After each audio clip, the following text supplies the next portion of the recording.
Saudara-saudari yang dicintai Tuhan, salam kasih kerahiman Allah. Berjumpa lagi dengan program Api Karunia Tuhan, Dei Verbum, bagian kelima. Kebenaran kitab suci menyeratkan kepada kita bahwa kitab suci yang ditulis oleh pribadi-pribadi unggul itu diinspirasikan, diilhami oleh Roh Kudus sendiri. Mari kita dengarkan ulasan Bapak Kardinal. Selamat mendengarkan, selamat merenung, dan selamat berdoa.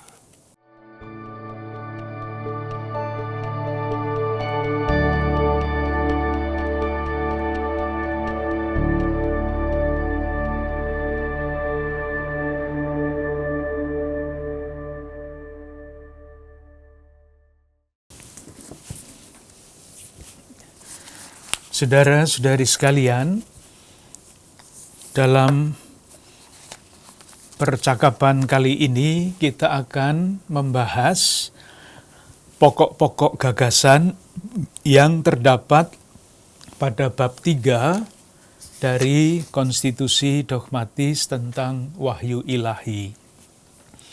Intinya adalah mengenai ilham dan mengenai penafsiran kitab suci. Saya memberinya judul supaya lebih gampang dijelaskan mengenai kebenaran kitab suci. Kebenaran kitab suci. Kenapa saya memberikan judul itu? Nanti pasti akan menyangkut juga ilham dan penafsiran. Banyak yang bertanya, atau bahkan ketika ditanya tidak bisa menjawab. Mengapa kisah-kisah di dalam kitab suci itu, dalam Injil kah, di tempat lain, kok berbeda ya satu sama lain? Mana yang benar?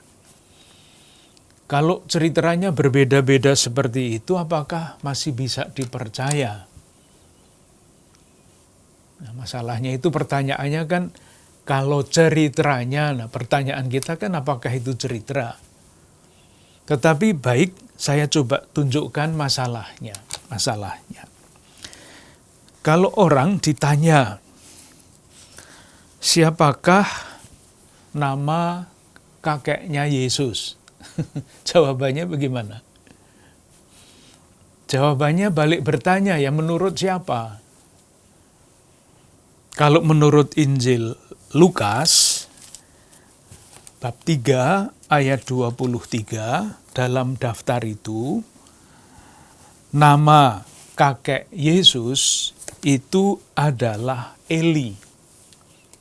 Eli, bab 3 ayat 23.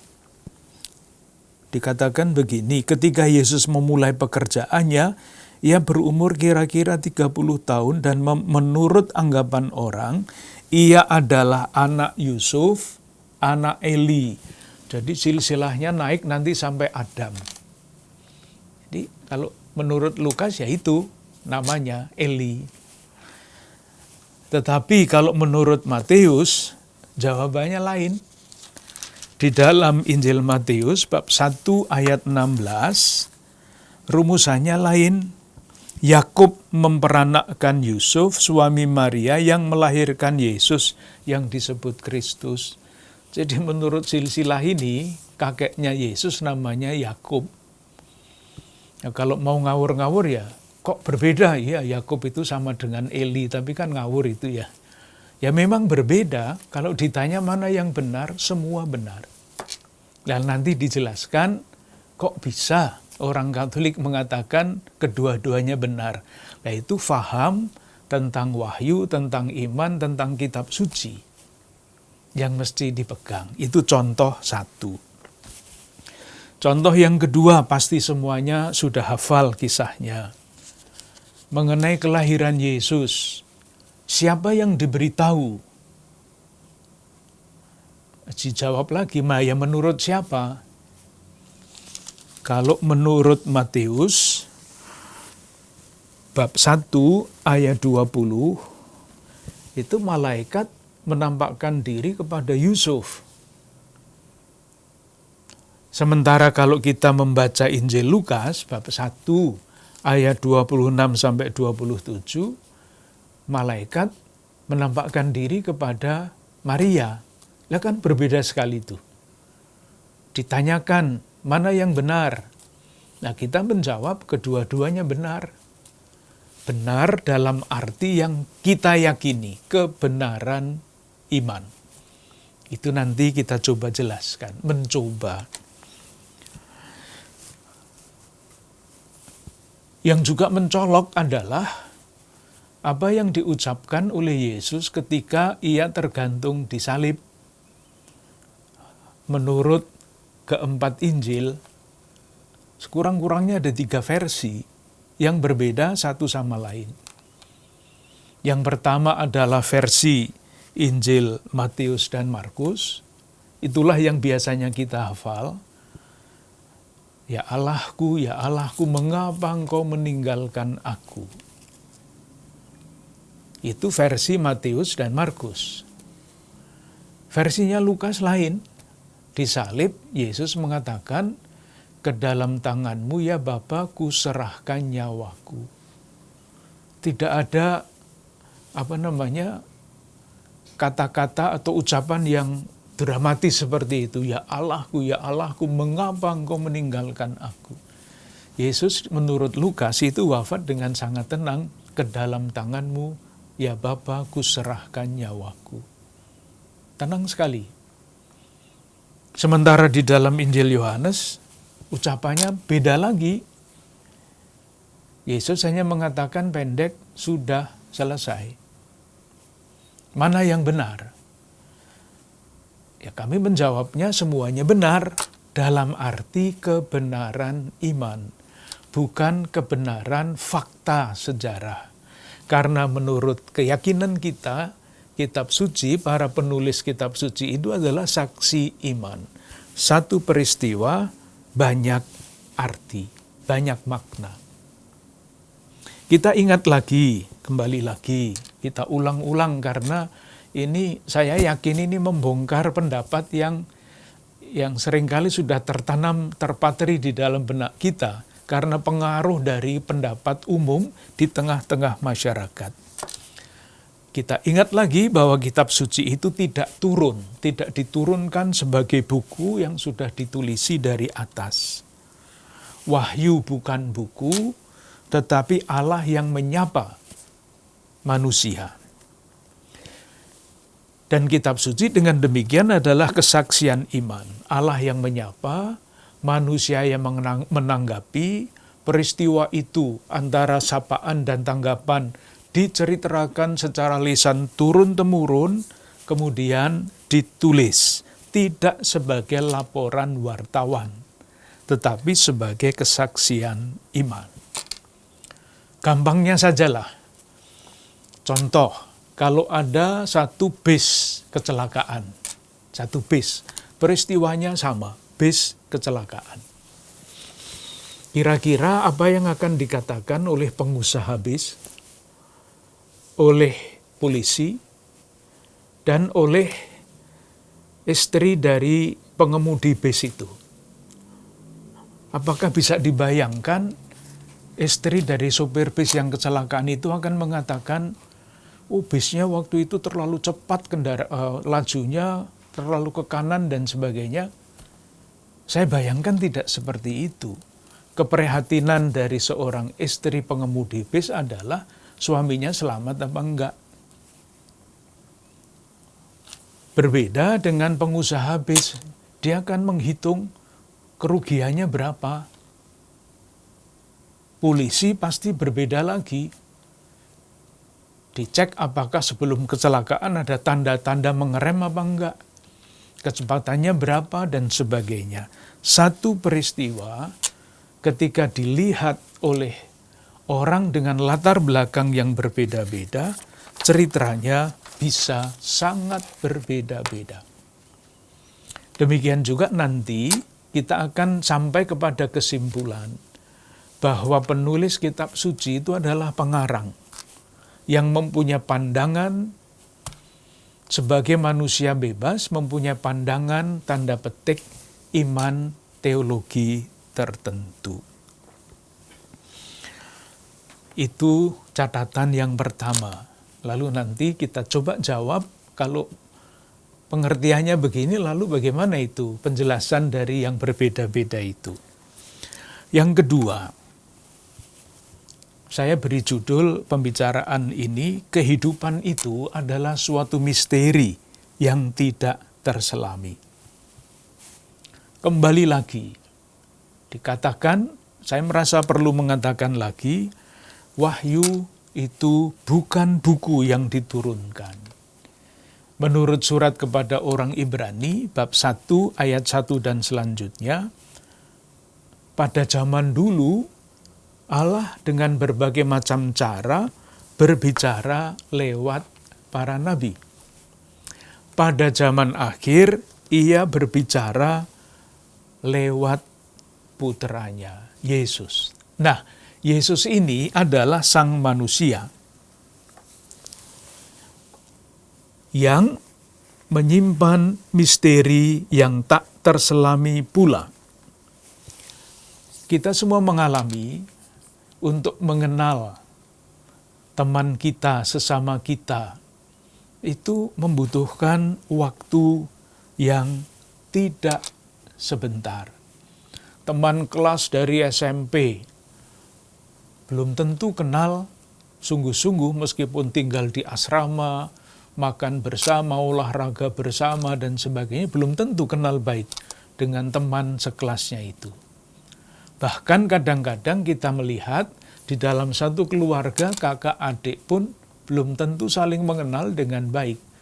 Prosesnya panjang untuk saling mengenal itu, dan akan tetap ada tanda petik rahasia pribadi yang tak terselami. Karena apa? Dalam buku-buku rohani seringkali disebut karena ada rahasia yang tersimpan di dalam ruang batin manusia. Istilah ini bagus. Tersimpan di dalam ruang batin manusia, tempat seseorang itu hanya bisa membuka diri kepada Allah, tidak kepada yang lain-lain. Jadi tetap pribadi manusia itu termasuk Yesus, ia menyatakan diri, tetapi juga ada yang ada di dalam ruang batinnya, yang tidak pernah akan diungkapkan atau terungkap, hanya bisa ditafsirkan. Ambillah contoh misalnya, kalau Yesus suatu ketika berdoa kepada Bapa, apakah kita pernah tahu doanya seperti apa? Doa Yesus yang kita tahu adalah di Taman Getsemani. Tetapi ketika dia memanggil rasul-rasulnya, semalaman ia berdoa, apa kita tahu yang didoakan oleh Yesus itu apa? Tidak pernah tahu. Nah, itu adalah wilayah untuk menafsirkan tentu saja.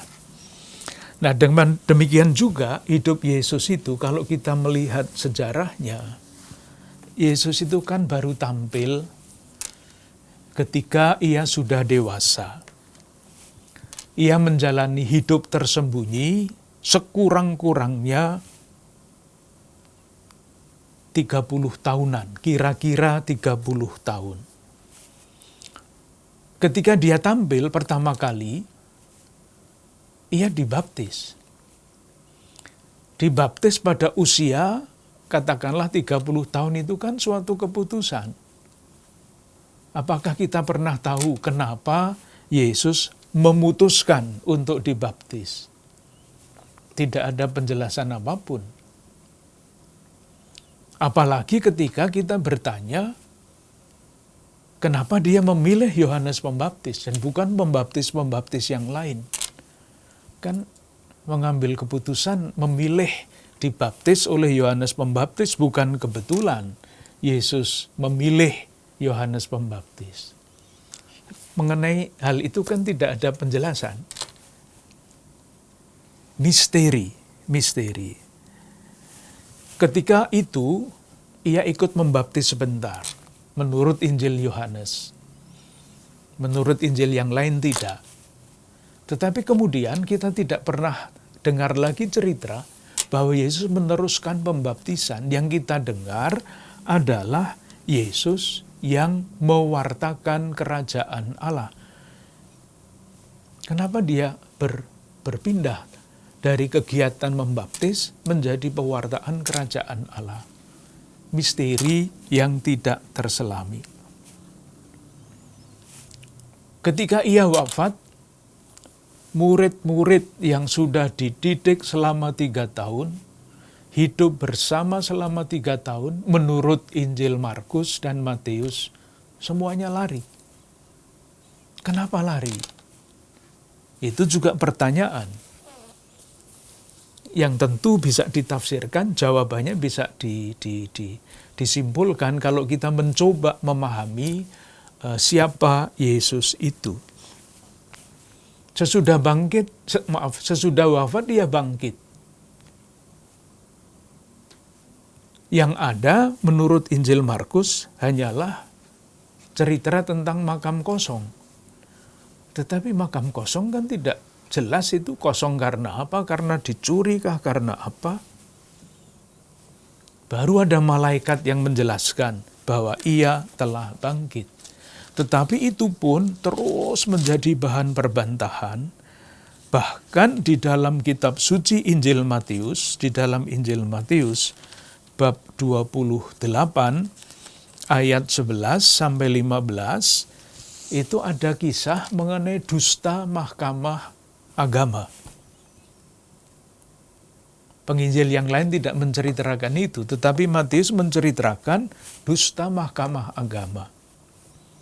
Ceritanya menarik. Ketika mereka di tengah jalan, datanglah beberapa orang dari penjaga itu ke kota untuk memberitahukan segala yang terjadi kepada imam-imam kepala. Dan sesudah berunding dengan tua-tua, mereka mengambil keputusan, lalu memberikan sejumlah besar uang kepada serdadu-serdadu itu dan berkata, kamu harus mengatakan bahwa murid-muridnya datang malam-malam dan mencurinya ketika kami sedang tidur. Ada cerita-cerita seperti itu. Sementara yang percaya bahwa Yesus itu sungguh bangkit, lalu mereka memberikan kesaksian iman. Kesaksiannya yang pertama itu tersimpan, kesaksian para rasul yang pertama itu tersimpan tidak pada Injil, tetapi tersimpan di dalam surat Paulus yang pertama kepada orang Korintus bab 15 ayat 3 sampai 5. Ini kesaksian mereka yang pertama. 1 Korintus bab 15 ayat 3 sampai 5. Dikatakan begini. Mulai dari ayat 3. Sebab yang sangat penting telah kusampaikan kepadamu, yaitu apa yang telah kuterima sendiri. Jadi Paulus memberi kesaksian ini bukan sebagai orang pertama, tetapi ia menerima kesaksian itu pasti dari para rasul. Ialah bahwa Kristus telah mati karena dosa-dosa kita sesuai dengan kitab suci. Bahwa ia telah dikuburkan dan bahwa ia telah dibangkitkan pada hari yang ketiga sesuai dengan kitab suci. Itu untuk menunjukkan bahwa Yesus adalah manusia yang memang menyatakan diri, tetapi juga penuh dengan misteri. Bukan hanya pada waktu ia masih hidup, tetapi di penghujung hidupnya ketika ia wafat dan kemudian diwartakan sebagai yang bangkit, itu tetap penuh misteri. Jadi para rasul itu bukan percaya kepada Yesus karena tahu, tetapi karena memang ini menurut kitab suci, percaya sesuai dengan yang dikatakan kitab suci.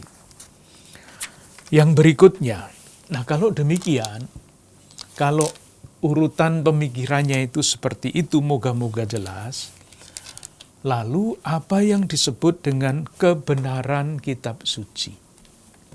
Yang berbeda-beda itu. Jawabannya, rumusannya adalah kebenaran demi keselamatan. Kebenaran demi keselamatan. Jadi bukan kebenaran menurut kronologi, menurut urutan tanggal, tahun, dan sebagainya. Bukan itu. Kebenaran demi keselamatan. Jadi intinya kembali lagi kepada masalah kanon yang kita bicarakan sebelumnya. Apapun yang dikatakan tentang Yesus, tanda petik, tanda kurung, kalaupun berbeda-beda informasinya, sejauh terdapat di dalam kitab suci kanonik adalah benar. Jadi saya ulangi sekali lagi, apapun yang dikatakan tentang Yesus, tanda kurung, kalaupun tanda petik ceritanya berbeda-beda, sejauh dikatakan, diberitakan di dalam Injil kanonik, adalah benar demi keselamatan kita. Karena perwahyuan itu puncaknya adalah Yesus. Dan kesaksian tentang Yesus itu ada di dalam kitab suci kanonik. Maka dan yang kitab-kitab yang lain-lain yang aneh-aneh itu tidak. Jadi apapun yang dikatakan di dalam kitab suci adalah benar demi keselamatan kita. Kenapa dikatakan benar demi keselamatan kita? Salah satu jawabannya ada di dalam Injil Yohanes bab 14 ayat 6. Mungkin ayatnya tidak hafal, tapi yakin saya isinya hafal. Karena dikatakan di dalam pada ayat 6 itu, bahwa Yesus adalah jalan, kebenaran, dan hidup. Kebenaran. Kalau Yesus disebut sebagai jalan, itu pasti maksudnya jalan menuju Allah yang benar. Kalau Yesus disebut kebenaran, itu karena ia menampilkan wajah Allah yang benar. Bukan Allah yang lain, tetapi Allah yang mewahyukan diri. Kalau dia mengatakan dirinya adalah hidup, bukan hidup fisik saja, tetapi barang siapa mengenal Bapa dan percaya kepada Bapa, ia memperoleh hidup yang kekal. Dengan demikian, kebenaran kitab suci itu bukan kebenaran ilmu positif, bukan. Tetapi kebenaran demi keselamatan kita. Keselamatan umat manusia, di semua yang terdapat di dalam Injil kanonik menjadi norma iman, karena Injil kanonik atau kitab suci kanonik inilah yang memperkenalkan Yesus kepada gerejanya, kepada kita semua. Nah itulah, ini bukan cerita saya sendiri, ini adalah ajaran resmi gereja. Oleh karena itu, supaya jelas bahwa ini bukan pendapat saya bacakan Dei Verbum nomor 11. Ini agak panjang, tetapi saya kira penting untuk membacakan itu. Yang diwahyukan oleh Allah dan yang termuat serta tersedia di dalam kitab suci telah ditulis dengan ilham Roh Kudus.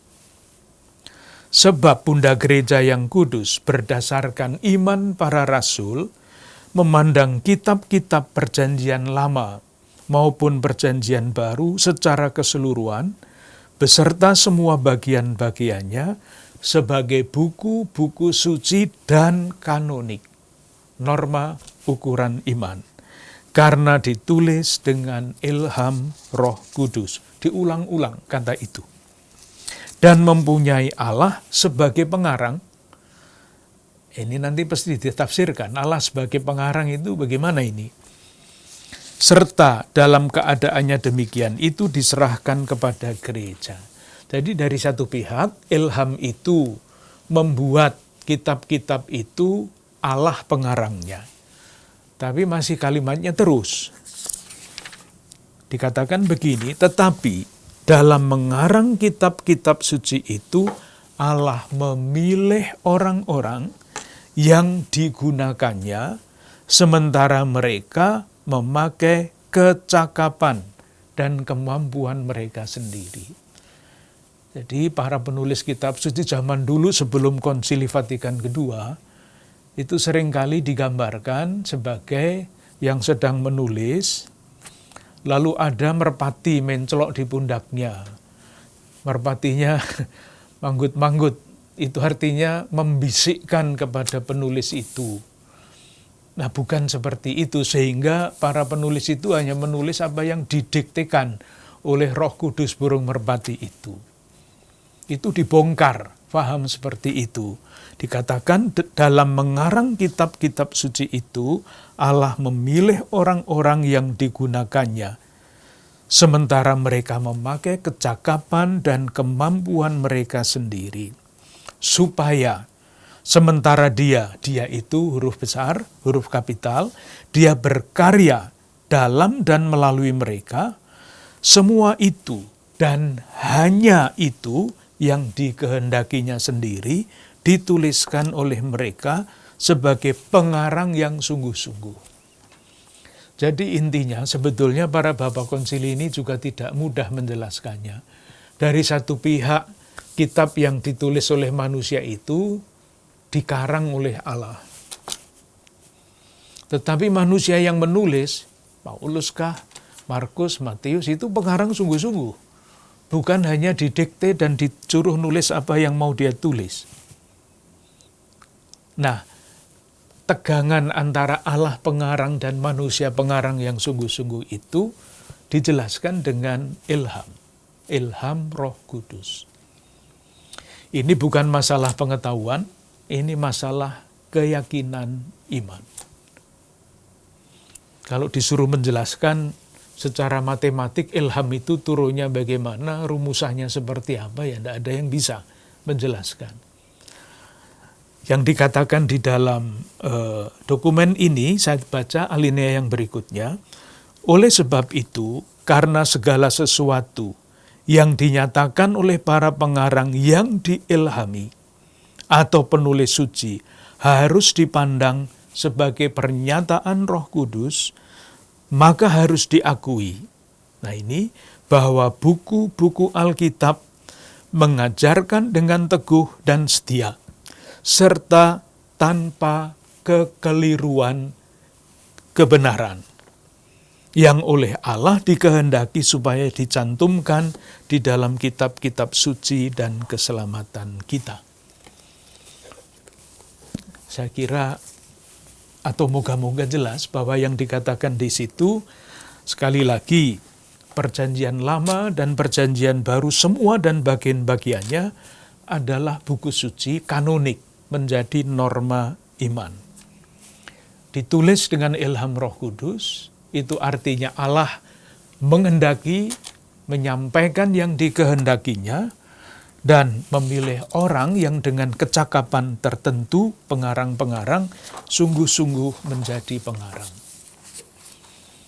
Itulah nanti yang akan menjelaskan mengapa misalnya Matius menampilkan Yakub sebagai kakek Yesus, sementara Lukas menampilkan Eli sebagai kakek Yesus. Semuanya benar dalam arti kebenaran demi keselamatan kita. Dengan demikian, berkat ilham, dalam arti itu ya,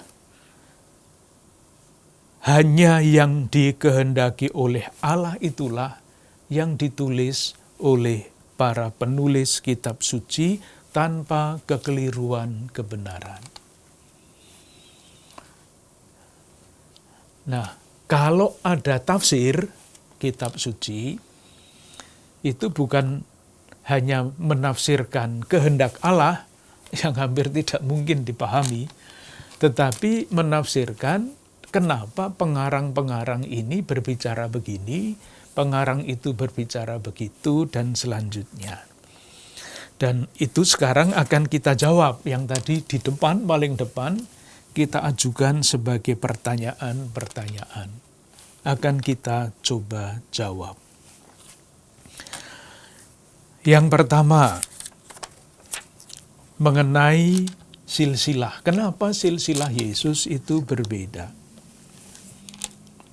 Jawabannya, nanti coba dilihat.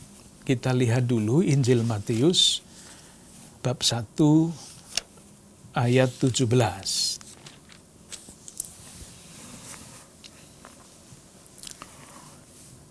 Pada ayat 17 bab 1 dikatakan, jadi seluruhnya ada 14 keturunan.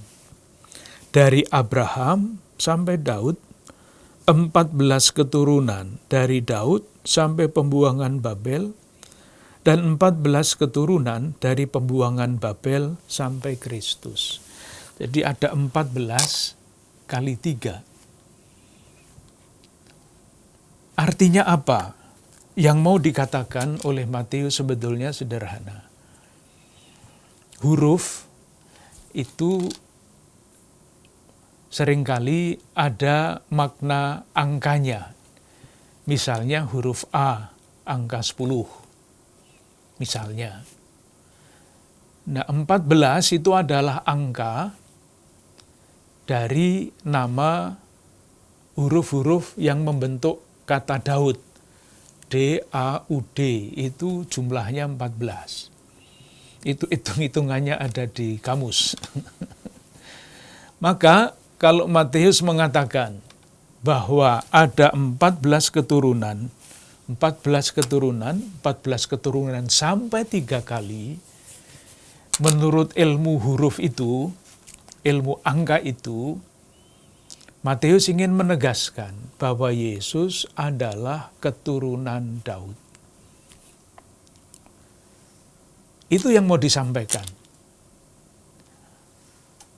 Sampai 3 kali dikatakan, nanti kalau dihitung, kalau mau menghitung, membuktikan bahwa ada 14, tidak ada. Ada yang 13 di situ. Tapi tidak ambil pusing, Matius tidak ambil pusing mengenai hal seperti itu. Karena yang mau dia katakan adalah dengan cara ini ditunjukkan bahwa Yesus adalah anak Daud. Dengan demikian, bisa diimani sebagai Mesias. Karena janji-janji perjanjian lama, Yesus itu adalah Mesias. Kalau bukan anak Daud, tidak bisa jadi Mesias. Kenapa Yesus harus lahir di Bethlehem? Ada sensus yang membawa Yesus harus turun ke Bethlehem. Karena kalau dia tidak lahir di Bethlehem, maaf ya, saya main-main saja ini. Kalau misalnya Yesus itu lahirnya di Nazaret, dia tidak disebut anak Daud, dia disebut anak transmigran nanti. Supaya Yesus diimani sebagai anak Daud, dia harus dilahirkan di Bethlehem. Ini semua teologi, bukan laporan sejarah. Dan kebenaran ini adalah kebenaran demi keselamatan. Kalau orang mengatakan, nah kalau begitu kitab suci tidak bisa dipercaya, itu paham yang bukan paham Katolik. Itu paham yang berbeda, yang ingin kitab suci itu laporan-laporan sesuai dengan kronologi sejarah dan sebagainya. Sementara di dalam Injil Lukas, ceritanya lain. Lukas melalui silsilah itu tidak ingin menunjukkan bahwa Yesus itu anak Daud. Bukan itu yang mau ditunjukkan.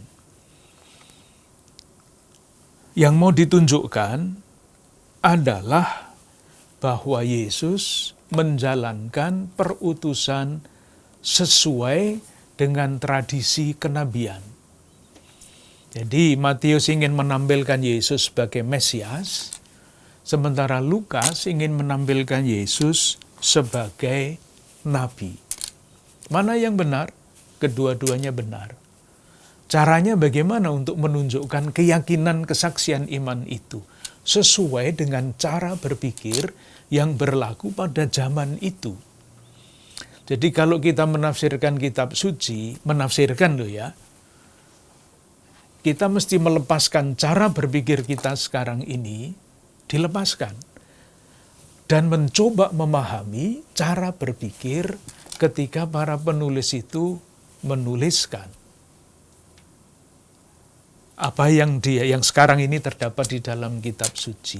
Kalau kita memakai cara berpikir kita untuk memahami tulisan yang dari zaman abad pertama dulu, ya tidak sambung. Kita mesti mencoba memahami konteks di mana sesuatu itu ditulis atau diucapkan. Salah satu contoh mungkin untuk meyakinkan kita bahwa kita mesti menyesuaikan cara berpikir kita. Contoh konkret. Sekian tahun yang lalu, seorang imam itu bercerita kepada saya mengenai pengalamannya menikahkan orang. Dia orang dari pulau lain, dia bekerja di satu keuskupan yang di tempat lain. Nah, dia menikahkan, ketika tanya jawab, pastor dengan mempelai, itu kan pertanyaannya, apakah engkau sungguh mencintai, dan sebagainya itu ya. Jawabannya itu, ya pastor, ala kadarnya. Mencintai ala kadarnya. Coba dibayangkan. Kalau kita yang dari Jawa Tengah, dari Jakarta, mendengar jawaban itu, loh ini gimana sih? Kita mau menikah, ditanya jawabannya ala kadarnya. Itu pastor itu mengatakan, ya kalau begitu enggak jadilah pernikahan ini. Baru kemudian katekisnya itu maju. Pastor, di sini ala kadarnya itu artinya sungguh-sungguh. Oh, jadi kata yang di tempat lain berarti A, di situ artinya B. Kita yang mesti menjelaskan, menyesuaikan diri dengan cara berpikir yang kontekstual itu. Kalau kita pikir dengan cara kita, tidak jadi batal pernikahan itu. Sama, ketika kita berusaha memahami kitab suci, menafsirkan kitab suci, kita mesti lepas cara berpikir kita, mencoba memahami konteks, cara berpikir, nanti macam-macam yang lain, yang dipakai oleh para penulis kitab suci itu supaya tidak keliru, salah paham. Itu mengenai silsilah. Jadi memang yang mau disampaikan berbeda. Pesan iman, bukan pesan informasi. Pesan iman. Yang kedua tadi kita mengambil contoh Yesus yang wafat. Kok ucapannya berbeda-beda? Bisa dijelaskan bagaimana? Kita ambil yang Matius dan Markus dulu. Matius bab 27 ayat 46. Dan nanti bisa dilihat Markus bab 15 ayat 34.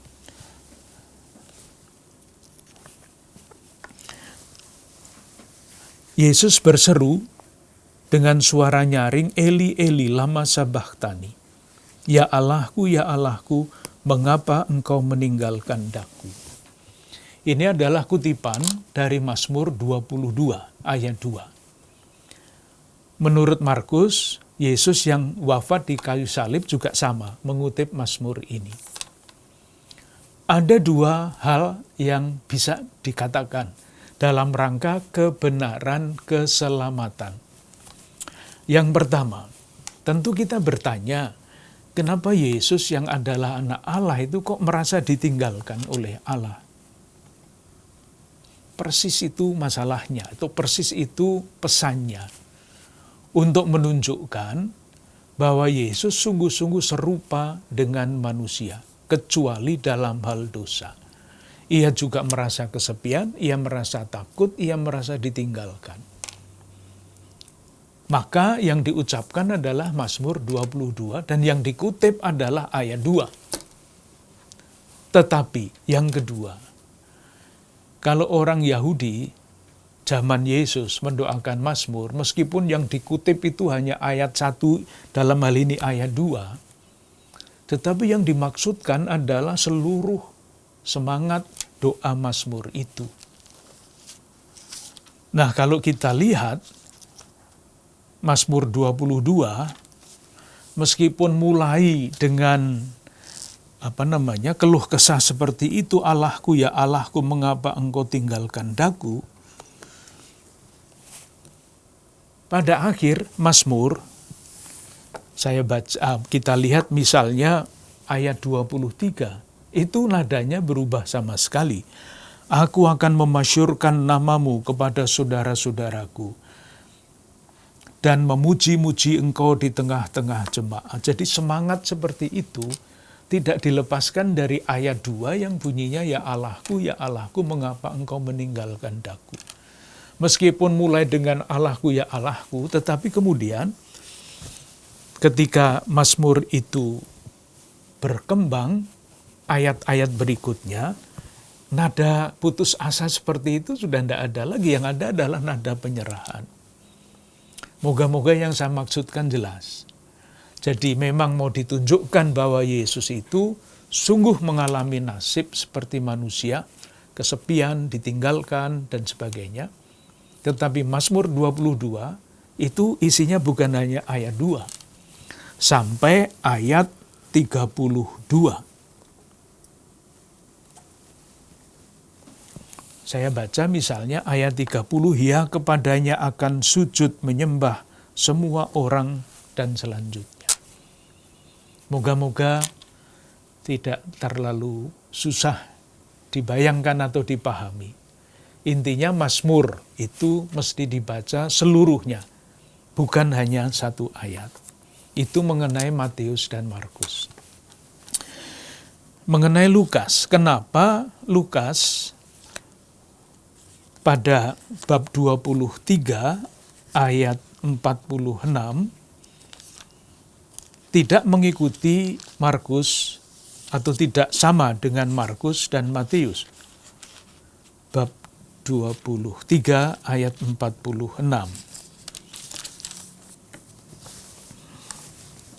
Tadi sudah kita lihat, Yesus ketika wafat di kayu salib mengatakan, ya Bapa, ke dalam tanganmu kuserahkan nyawaku. Mengapa? Itu adalah kutipan dari Mazmur 31 ayat 6. Sekali lagi jangan bertanya, Yesus dulu mengutip Mazmur yang mana. Itu bukan pertanyaan yang benar untuk memahami ini. Jawabannya karena Markus itu adalah tadi pada Dei Verbum nomor 11, adalah pengarang yang sungguh-sungguh. Dengan pandangan imannya, dengan pengalaman imannya. Nah, Lukas itu ingin mengatakan, dengan mengutip Mazmur 31 ayat 6, bahwa Yesus dalam seluruh hidupnya menampilkan kesetiaan kepada Bapa. Kenapa begitu? Ada 2 ayat kunci di dalam Injil Lukas. Yang pertama adalah Lukas bab 2 ayat 49. Kita semua kenal kisah ini. Yesus hilang di Bait Suci di Yerusalem. Orang tuanya mencari kemana-mana. Ketika ketemu, itu ibunya berkata begini. Ayat 48, nak, mengapakah engkau berbuat demikian terhadap kami? Bapamu dan aku dengan cemas mencari engkau.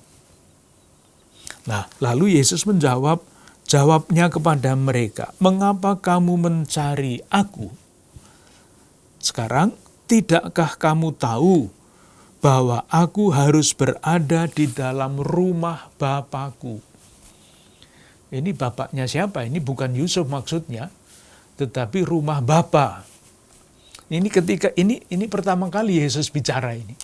Dia berbicara mengenai aku harus berada di dalam rumah Bapakku. Pada waktu pertama kali bicara, ia menyebut Bapa. Pada waktu terakhir berbicara, ia menyerahkan diri kepada Bapanya itu pada bab 23 ayat 46.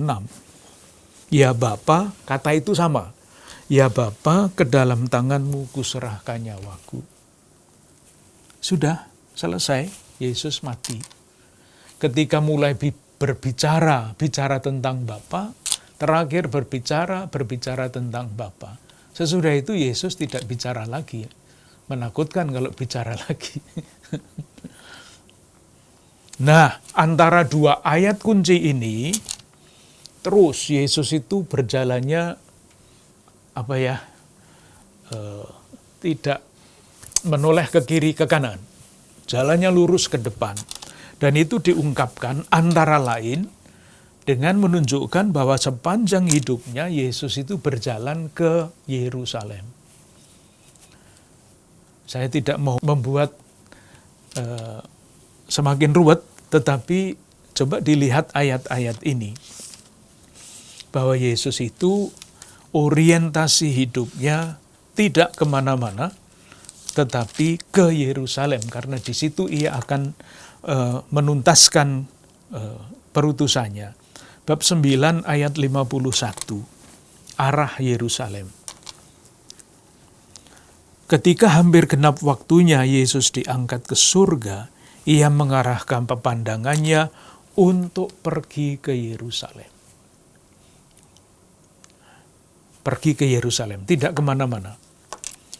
Terus, bab 13, ayat 33, Injil Lukas.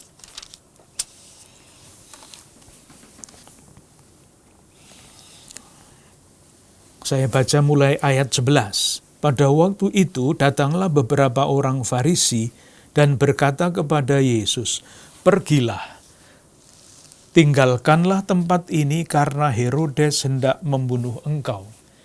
Ini orang Farisi ini ingin membelokkan orientasi hidup Yesus. Suruh pergi.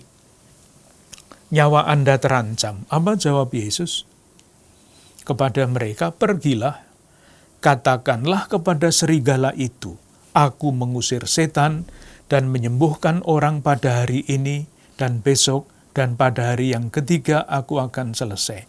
Tetapi hari ini dan besok dan lusa aku harus meneruskan perjalananku, sebab tidaklah semestinya seorang nabi dibunuh kalau tidak di Yerusalem." Tidak takut, jalan terus menuju ke Bapa lewat Yerusalem. Bab 17 ayat 1. Sama, rumusannya seperti itu dalam perjalanannya ke Yerusalem. Terus diulang-ulang, ke Yerusalem, ke Yerusalem. Jadi, kalau Matius dan Markus mengutip Mazmur 22, ia mempunyai pesan iman tertentu. Benar atau salah? Tanpa kekeliruan, benar demi keselamatan kita. Kalau Lukas mengutip Mazmur 31 ayat 6, karena dia mempunyai bingkai teologi. Pada awal Yesus menyatakan harus tinggal di rumah Bapa. Pada akhir Yesus mengatakan, "Ke dalam tanganmu kuserahkan nyawaku." Ya Bapa, ke dalam tanganmu kuserahkan nyawaku. Bapa dan Bapa, di tengah-tengahnya orientasi jelas. Nah sekarang kalau Yohanes bagaimana? Kok sudah selesai? Apa yang selesai? Sama seperti Lukas, miriplah seperti Lukas. Yesus tidak mengutip Mazmur menurut Yohanes, tetapi dia juga menurut Injil Yohanes, ada kata kunci di depan dan di belakang. Yang di depan itu adalah Yohanes bab 4 ayat 34. Yohanes bab 4 ayat 34. Kata Yesus kepada mereka, makananku ialah melakukan kehendak Dia yang mengutus aku dan menyelesaikan pekerjaannya. Menyelesaikan pekerjaannya. Kata itu, menyelesaikan. Maka ketika Yesus wafat disalib, ya yang dikatakan sudah selesai. Pekerjaan yang adalah makananku adalah melakukan kehendak Bapa yang mengutus aku dan menyelesaikannya, selesainya di kayu salib. Maka ketika Yesus di kayu salib, Dia mengatakan sudah selesai. Apa yang selesai? Pekerjaan Bapa mewahyukan dirinya kembali lagi, menyapa manusia sebagai sahabat dan sebagainya. Dan akhirnya dari situ sampai kepada kesimpulan menyatakan kasih. Pekerjaan Yesus adalah menyatakan bahwa Allah adalah kasih. Nah, kata-kata pekerjaan, menyelesaikan dan sebagainya itu ada banyak di dalam Injil Yohanes. Saya tunjukkan satu saja, misalnya bab 5 ayat 36. Bab 5 ayat 36. Tetapi aku mempunyai suatu kesaksian yang lebih penting daripada kesaksian Yohanes, yaitu segala pekerjaan yang diserahkan Bapa kepadaku supaya aku melaksanakannya. Pekerjaan itu juga yang kukerjakan sekarang, dan itulah yang memberi kesaksian tentang aku, bahwa Bapa mengutus aku. Nah, kata pekerjaan dan selesai itu, ini mudah sekali bisa dicari di dalam konkordansi Alkitab. Cari saja kata kerja atau pekerjaan, lalu nanti ditunjukkan di dalam Injil Yohanes itu, kata itu ada di mana saja. Ini adalah alat untuk mempelajari kitab suci. Saudara-saudara sekalian, moga-moga dengan demikian kita bisa memahami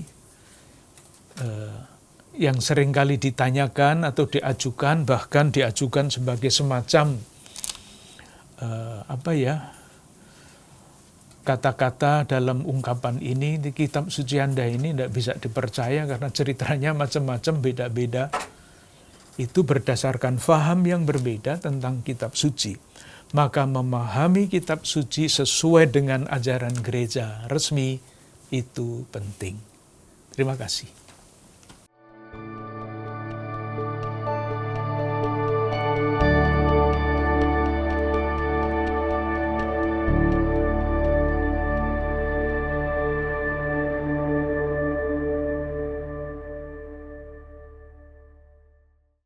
Salam saudara-saudara yang terkasih, kita bersyukur kepada Tuhan karena Tuhan mengutus Roh Kudus yang menuntun setiap umat beriman untuk memahami sabda Tuhan, firman Tuhan. Kita akan berjumpa lagi dalam program Api Karunia Tuhan, Senin malam minggu depan, bagian ke-6 tentang tradisi penafsiran kitab suci. Sampai jumpa, Tuhan memberkati.